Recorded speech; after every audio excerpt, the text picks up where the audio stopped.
um alerta contra a negligência afetiva no lar. É incrível como que alguns pais se voltam tanto para o trabalho ou algum outro relacionamento e acabam tendo uma negligência no cuidado emocional de seus filhos. Negligência significa desleixo para com uma pessoa sobre a qual se tem responsabilidade de educação, de proteção, de afeto, de cuidado. Porque quando acontece isso, o adolescente se sente abandonado, não aceito e muito provavelmente ele vai procurar alguém fora, fora de casa que possa o acolher. Então, uma forma de negligência na educação afetiva da criança é o descaso para com algum sofrimento emocional que ela possa apresentar em algum momento do desenvolvimento dela. Precisamos, então, compreender que as crianças manifestam a dor emocional mais pelo comportamento do que pela palavra.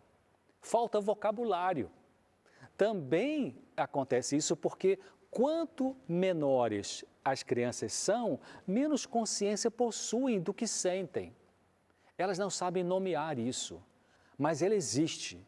Esse sofrimento existe e pode se manifestar imediatamente na criança através de algum sintoma, seja físico, psicossomático, como, por exemplo, uma febre de origem desconhecida. A pessoa tem febre, a criança tem febre, leva no pediatra, não tem nada que explique isso.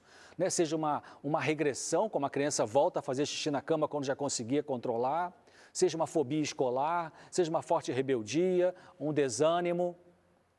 A criança manifesta de maneiras diferentes, A criança pode manifestar seu sofrimento emocional mais tarde na vida também, porque algumas conseguem meio que reagir diante da dor, conseguem assumir um papel meio precocemente de adulto, dando a impressão de que está tudo bem na mente dela. Aos olhares externos, você olha assim, essa criança vive com o pai separado ou mãe separada, não tem nenhum problema, está indo bem, tal.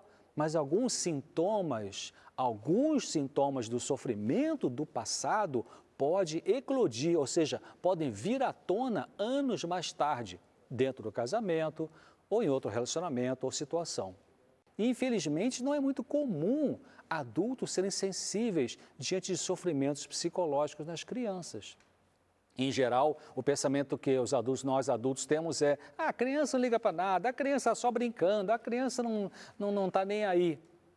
Sofrimento psicológico tem na criança também. E isso tem a ver com o quê? Com fobia, que é um medo exagerado, ansiedade exagerada, culpa, sensação de vergonha, uma tristeza, uma angústia, uma insegurança, uma timidez ou uma criança hiperativa. Você já viu uma criança de 5 aninhos de idade falar isso? Mamãe, estou com uma angústia?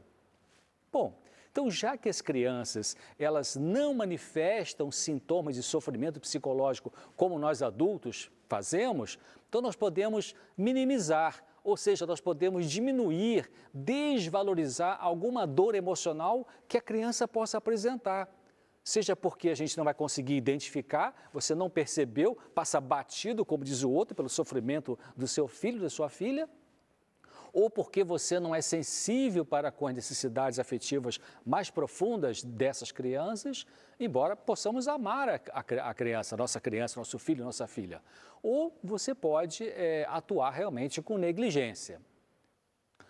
Tanto o pai como a mãe de 2 filhos reconheceram que negligenciava a educação afetiva dos filhos. Esse é um caso clínico verdadeiro.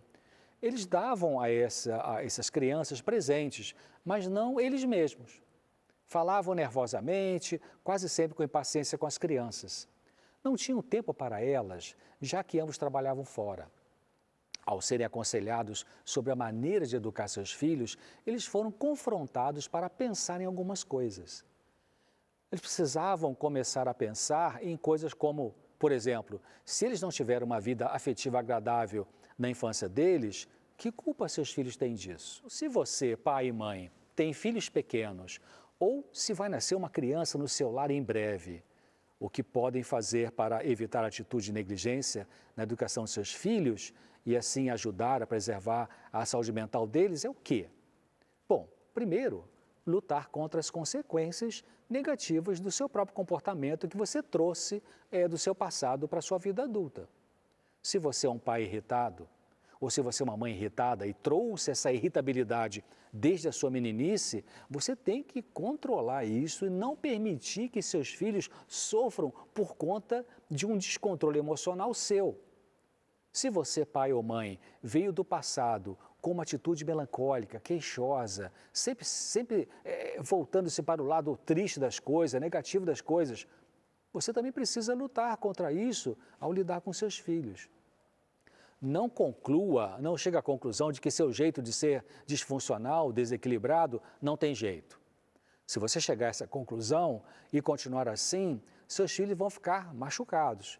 Verão um exemplo ruim de vocês e provavelmente irão repetir isso com os filhos deles. Então, alguma geração, tem que parar, refletir, lutar contra as tendências herdadas e aprendidas para agir sem autocontrole emocional. Se isso não for interrompido, os comportamentos ruins se perpetuam, geração após geração. Então, essa luta do pai e da mãe para vencer suas próprias dificuldades de autocontrole emocional beneficiará a ambos, aos pais e aos filhos. O pai e a mãe que fizer isso se sentirá melhor consigo mesmo e, por consequência, passará um clima melhor e um melhor exemplo para os seus filhos. E olha esse texto também interessante, como que clareia várias coisas na nossa cabeça como pais. As crianças têm temperamentos diferentes e nem sempre os pais podem aplicar a cada uma a mesma maneira de disciplina. Os pais e as mães tomem tempo para se familiarizarem com seus filhos. Estudem a disposição e o temperamento deles para que saibam como lidar com eles.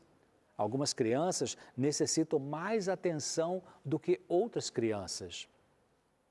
É muito importante compreendermos que, dependendo da boa ou da má qualidade da vida afetiva da criança na infância, na sua família de origem, ela chegará na vida adulta com melhor ou pior saúde mental. Qualidade de vida afetiva significa o quê? Significa beijo, abraço, acolhimento em horas difíceis, elogios sinceros, respeito na forma de falar e ouvir e se comportar com seus filhos, o tempo dedicado a eles, a atenção que você também demonstra, a valorização, também a colocação de limite, de disciplina sábia, sem rigidez e sem permissividade. Tudo isso tem a ver com a afetividade, a nutrição afetiva. A negligência para com os filhos ocorre quando os pais, ambos ou um só, têm um desleixo para com as suas crianças, não suprindo-as destas atitudes de vida afetiva. Olha esse texto interessante. As crianças não nascem boas e com excelentes motivações. A preocupação pelos outros e pela propriedade dos outros é adquirida e não herdada. Se a criança não possui uma forte conexão com os pais e se eles não a supervisionam de perto, ela não conseguirá entender o valor e respeito pelas outras pessoas. Isso foi citado pelo Dr. Westburn, que é ligado ao Departamento de Estatística sobre Crime dos Estados Unidos.